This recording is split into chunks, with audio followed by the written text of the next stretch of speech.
de volta. Feliz porque você está participando aqui do programa que é feito inteiramente para você. Muito obrigado.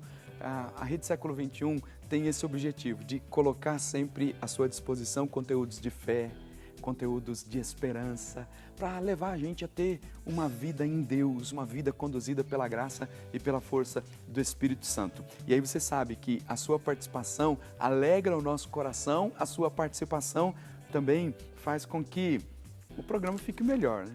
Aí eu não posso deixar de agradecer, porque se o programa é bom, se a programação é boa, e se nós conseguimos levar um conteúdo de fé para você e para toda a sua família, é porque tem muita gente que faz parte desta obra de evangelização. Muita gente que faz parte desta obra, muita gente que é sócio, que está sempre aqui, que contribui mensalmente com esta obra de evangelização. Então, muito obrigado a você que faz parte desta obra, que contribui, que faz com que o nome de Jesus seja anunciado através dessa grande estrutura que é a Rede Século XXI. Você que ainda não é sócio, ligue para cá hoje no 0800 777 0021 ou 1938719620. Liga para cá, toma a sua decisão de começar a fazer parte desta família que é a Associação do Senhor Jesus, Rede Século XXI. Você sabe que nós queremos evangelizar o Brasil e além Brasil, tanta coisa que está surgindo aqui na Rede Século XXI para que o Evangelho esteja mais próximo de você, e isso só é possível com a sua generosa contribuição. Então ligue para cá, 1938719620 ou 0800 777 0021 para se tornar sócio desta obra de evangelização. Olha só, eu dei grandes dicas aí do que santo é esse, do santo que nós estamos falando hoje, e muita gente já está participando. Vamos ver se alguém já acertou. Mas tá aí, olha, eu já vou dar mais uma dica, vamos ver. A terceira dica é assim, ó, ele trabalhou arduamente em traduzir a Bíblia da forma mais fiel possível, numa profunda inspiração do Espírito Santo. Então, será que você já sabe quem é? Vai abrir mais algum quadrinho, diretor? Já tá suficiente aí. Ó, estamos dizendo aqui que se abrir mais um quadrinho vai revelar demais quem é. Então vou só ficar com essa outra dica que eu trouxe para você e depois vou abrir no próximo bloco. Eu abro mais um quadrinho para você já ter mais certeza ainda de quem é que nós estamos falando. Mas eu agradeço aqui a Irondina Miguel Costa, de Criciúma, em Santa Catarina, participando comigo do Que Santo é Esse, a Luizete Alves, de Campo Grande, no Mato Grosso, Maristela Rosângela Souza, de Mar de Espanha, em Minas Gerais, Maria Ambrosina Martins Neves, de Uberlândia, Minas Gerais, a Euzi de Souza Ormenese, de Campinas, São Paulo, Ana da Conceição Araújo, de Santana da Vargem, em Minas Gerais, Valentina de Nadai Caldeirão, de Jaú, São Paulo. Olha aqui, a Valentina deu uma resposta aqui do santo, mas eu preciso dizer para você que o santo que você escreveu, ela respondeu que é São Lucas. Não é São Lucas. São Lucas também tem um animal aos pés dele. E a minha paróquia é de São Lucas Evangelista. São Lucas tem um animal aos pés dele, mas não é um leão. O animal que está aos pés de São Lucas é um boi. Então presta atenção, não é São Lucas. A Valentina participando aqui, então presta atenção para se a senhora foi sorteada, não responder errado. Maria das Graças Cesarino, de Batatais, São Paulo. Carmen Espírito Santo de Oliveira, da cidade de Conchas, em São Paulo, acertou, parabéns. A Sandra de Fátima Macedo, de La Sance, em Minas Gerais, também acertou, tem muita gente acertando. A Marli Auxiliadora Boscolo da Gama, de São João del Rei, Minas Gerais, também acertou. Deus abençoe a sua família. A Rita de Cássia Procópio de Jesus, agradecendo por uma graça alcançada, também acertou aí quem é o santo que nós estamos apresentando hoje. Maria Elisa Minucci Casola, de São José do Rio Pardo, São Paulo. Zenite de Carvalho Fraga Machado, de Porciúncula, no Rio de Janeiro. A Regina Helena Guimarães, de Araçatuba, São Paulo. Também o Glauber Demarque, de Tietê, São Paulo, também acertou. Tá aí, então o povo está acertando, está firme aí. A Terezinha Rosa de Macedo Gonçalves, de Teresina, no Piauí, o Irineu Rosa Gomes, de Limeira de Mantena, em Minas Gerais, também acertou. Olha, tá aí o povo participando e acertando o nome do santo de hoje. Que santo é esse? Olha, quando a gente diz assim, foi aquele que traduziu a Bíblia e traduziu fielmente e é padroeiro dos estudos bíblicos, muita gente já sabe quem é. Então liga para cá, 0800 777 0021 ou 19 3871 9620 para você participar aí do nosso Que Santo é Esse e participar também aqui do nosso programa, enviando o seu pedido de oração, fazendo aqui a sua participação e concorrendo a prêmios. No final do programa tem sorteio. Sorteio para quem participa do Que Santo é Esse e sorteio também para todos os pedidos de oração que chegam aqui para nós e o super brinde, o super prêmio que vai ser sorteado no final do programa de hoje para você que está participando comigo é esse livro aí de Santo Antônio, o livro de Santo Antônio. É só você participar, 0800 777 0021. Muito bem, você sabe da importância da Santíssima Eucaristia na sua vida e na vida de toda a sua família? Você tem incentivado aí os seus filhos a participar da igreja, a fazer aquele processo de iniciação cristã ou de um aprofundamento da fé na catequese, para depois receber a Santíssima Eucaristia? Se não, para viver bem a fé, e é uma das coisas que nós lembramos no dia do batismo. Depois que batizadas, o sacerdote sempre lembra disso. As crianças foram batizadas, se tornam filhas de Deus, mas depois precisam ser conduzidas na vida de fé, alimentadas na Santíssima Eucaristia, que é o corpo e sangue de Nosso Senhor, e depois revestidas da graça do Espírito Santo em abundância lá no sacramento da Crisma. Então precisa conduzir as crianças na catequese. Vamos dar uma olhadinha aí para a gente entender o que é que significa a Eucaristia. Acompanhe comigo. Eucaristia é a fusão de duas palavras gregas. Eu, que significa boa, caris, que significa graça. A boa graça é o termo que a Igreja usou para definir com esta palavra o próprio sacrifício do corpo e do sangue do Senhor Jesus, que ele instituiu para perpetuar o sacrifício da cruz no decorrer de todos os séculos. Portanto, a Eucaristia é o sinal da unidade, o vínculo da caridade, o banquete pascal em que se recebe o corpo e a alma do nosso Senhor Jesus Cristo. Você quer coisa mais maravilhosa do que entender o que é a Santíssima Eucaristia? Quando você participa da missa, você tem a oportunidade de receber o corpo, o sangue, a alma e a divindade de nosso Senhor Jesus Cristo na sua alma, na sua vida. Eu sempre gosto de dizer isso, que esse momento é tão sublime, tão importante, que deve ser celebrado solenemente, com muito zelo, com muito amor. De tal forma que quando uma comunidade começa a relaxar na celebração da Eucaristia, significa que as outras coisas também não estão bem.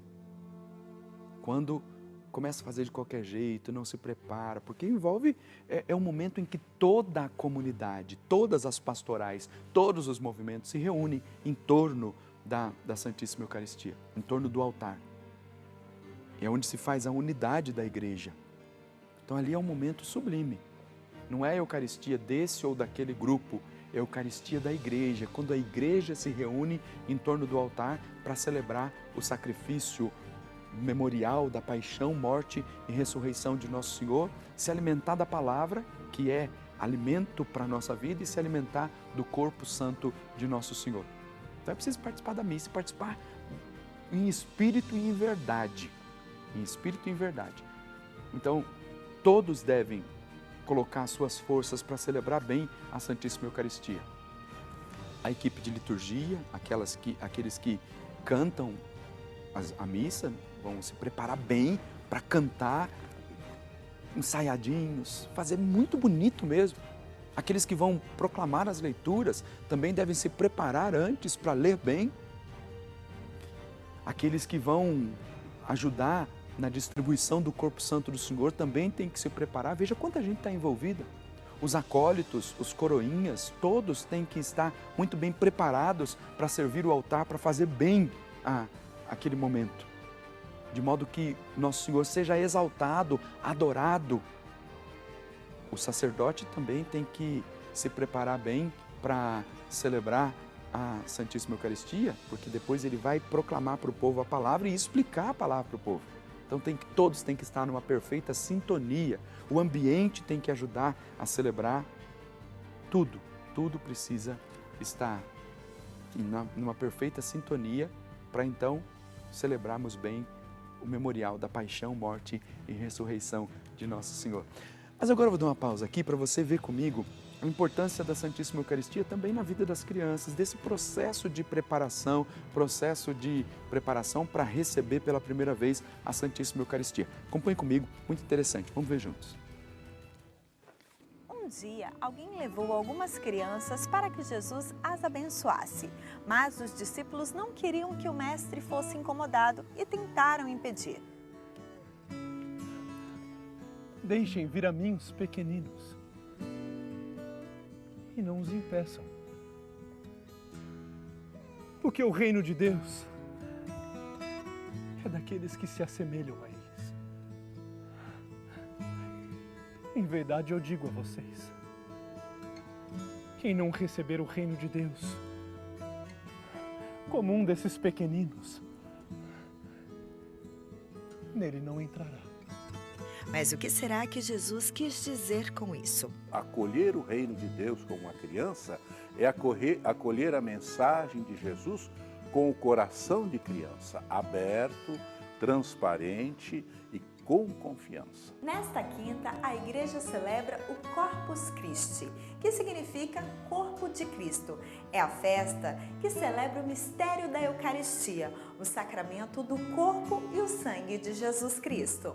O mistério eucarístico é a doação que Jesus faz de si mesmo, nos revelando o amor infinito de Deus. Na última ceia, ele nos deixou uma das provas de que está sempre conosco, constatada na celebração da Santa Missa. Durante a refeição, Jesus tomou o pão e depois de pronunciar a bênção, o partiu e distribuiu aos discípulos, dizendo: Tomem todos e comam.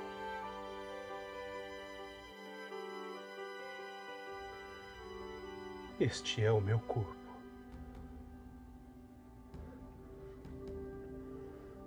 que será entregue por vocês.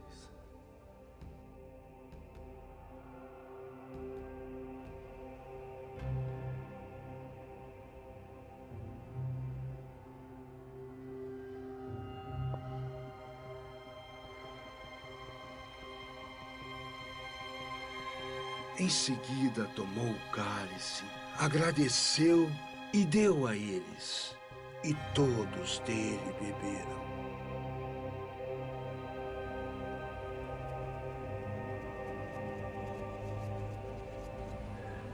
Isto é o meu sangue, o sangue da aliança, que será derramado em favor de muitos. Depois que foi feita a transubstanciação, quer dizer, depois que o Espírito Santo fez a transformação, agora só mesmo pela fé. Eis o mistério da fé, quer dizer, eis aí o corpo e o sangue de Jesus, quer dizer, eis aí a vida. Já entendemos que para entrar no reino dos céus temos que ter o coração puro como de uma criança. Mas explicar o mistério da Eucaristia para elas não é tarefa fácil. Quais serão as principais dúvidas? Muitas dúvidas em relação a Deus, Jesus, em relação à Eucaristia mesmo, como que pode conter naquele pão Jesus, né? E muitas histórias engraçadas também, até em questão do sabor. Eles ficam querendo saber como é que é o sabor da hóstia. É muito engraçado. Se eles vão tomar vinho na primeira Eucaristia. A catequese se inicia na família. Isso é importantíssimo a gente dizer. A família é fundamental para que a gente tenha essa continuidade da catequese, né? E ao longo da vida ele vai amadurecendo como pessoa e também como cristão. Um coração puro como o de uma criança. Quanto menos racional formos, mais fácil será de entender o mistério da Eucaristia. Essa é a mensagem.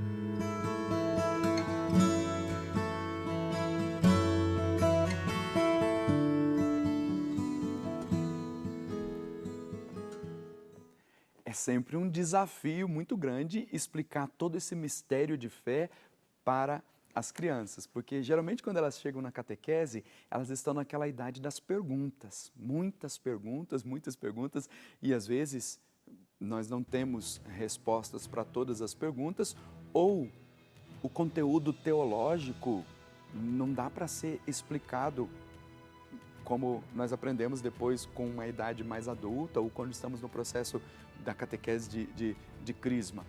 Então nós vamos tentando com elementos ou com ideias que se aproximem ali o entendimento da criança para que ela compreenda o que é a Santíssima Eucaristia. E é fundamental isso, que as crianças que estão se preparando para receber o corpo e o sangue de Nosso Senhor, elas saibam o que é a Santíssima Eucaristia. Às vezes algumas pessoas perguntam assim, e quem tem uma difícil compreensão das coisas? Porque às vezes a criança tem um problema, não consegue compreender as coisas, alguma coisa que impeça que ela entenda de fato o que é. Aí eu acabo dizendo assim, olha, o essencial é que no final do processo de catequese, essa criança saiba distinguir entre o pão que ela come todos os dias lá no café da manhã e o pão eucarístico. Se ela souber a diferença entre o pão que ela toma no café da manhã e o pão eucarístico dado lá na Santa Missa, se ela disser assim, o pão eucarístico, o pão que eu como todos os dias lá na minha casa no café da manhã é para o sustento do meu corpo, ele é o pão da terra. E o pão que eu recebo lá na igreja, ele é para o sustento da minha alma, do meu espírito, ele é o pão do céu, é Jesus. Você consegue fazer essa diferenciação? Eu estou falando daquelas crianças que têm um pouco de dificuldade de compreensão das coisas, seja por uma deficiência na escola, seja uma série de motivos que envolvem isso. Mas o essencial é saber distinguir o que é o pão da terra, o pão que se come todos os dias em casa e o pão eucarístico que nos é dado todos os dias por meio da mão dos sacerdotes na Santa Missa. Então veja que são coisas que a gente vai aprendendo na medida que a gente vai conversando. Eu sei que, graças a Deus, são muitas as crianças que procuram a igreja para fazer a primeira Eucaristia. A cada ano aumenta o número, graças a Deus. E os catequistas têm que estar preparados para esse momento de perguntas, momentos de questionamentos que as crianças nos apresentam. Não dá para apresentar todo esse conteúdo teológico que você ouviu há pouco, a ponto de terminar dizendo que é um mistério de fé. Como disse, depois que aconteceu a transubstanciação, depois que o Padre Roberto disse isso, depois que aconteceu a transubstanciação, agora a gente vai dizer assim, é mistério de fé. E é pela fé que nós acreditamos firmemente que naquela espécie do pão, daquele pouco de vinho, não estão mais ali simplesmente o pão e o vinho, mas é o corpo, sangue, alma e divindade de nosso Senhor Jesus Cristo. Muito bem, olha, estou chegando aqui ao finalzinho desse bloco, vou para o intervalo rapidinho, daqui a pouco eu volto, tem muita coisa ainda para a gente conversar sobre a Santíssima Eucaristia. Já já eu volto.